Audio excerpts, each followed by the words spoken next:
Now, we can't obviously finish out this module with at least a demonstration of how the backup job execution actually works. So I want to come back here again to my desktop and actually configure and execute a job here because there are just a couple of places where you need to make some special changes in how you set up the job. Let me come back over here to home and let's create a new job here, a backup job for a single virtual machine, but this time to a virtual machine on a Hyper-V host. I'll call this my backup job 2 here, and the virtual machine I want to add is the single virtual machine that happens to be here on Hyper-V 1. So let's add this file 2 then here to the job. For this, I'll choose Next down here, and it's right here where we have some important configurations about how we want to set up this job. You'll notice that by default, our backup proxy selection here is an off-host backup with a failover to an on-host mode. We don't actually have an off-host backup proxy here, and so we'll need to choose on-host backup right here.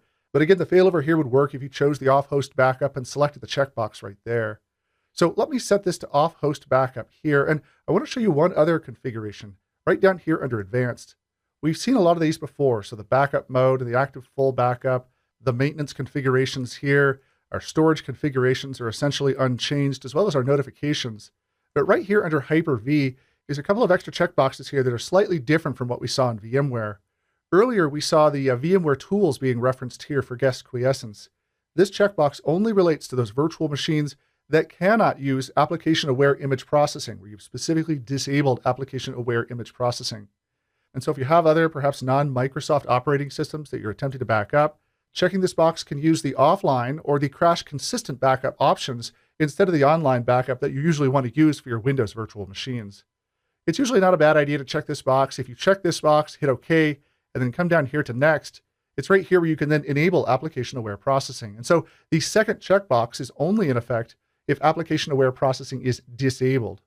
We've seen this already with application-aware processing and the file system indexing. We've seen all the configurations here for our operating systems where we can deal with our transaction logs, some of our SQL characteristics here, our Oracle characteristics and file exclusions. I don't necessarily need to show you these right here, but one thing I do want to show you is right down here under Guest OS credentials. Earlier in our VMware environment, we used the local administrator as the user that our guest interaction proxy would use for injecting that piece of code to start the backup process. But down here, because we're working with Hyper-V, we can now use PowerShell Direct from the hypervisor host directly into the virtual machine to accomplish some of these same tasks.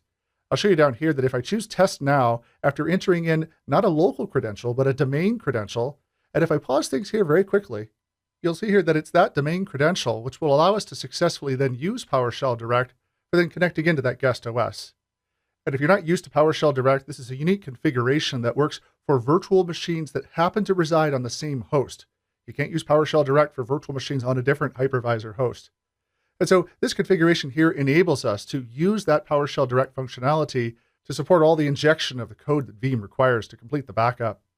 Once we're done here, we can choose the next button, choose to run the job whenever we should so choose, hit apply here, and then finish and actually run the job here to back up our virtual machine here, file 2. Again, other than a couple of checkboxes here, the process to configure a backup job here using Veeam, whether it be VMware or Hyper-V, is a relatively similar experience.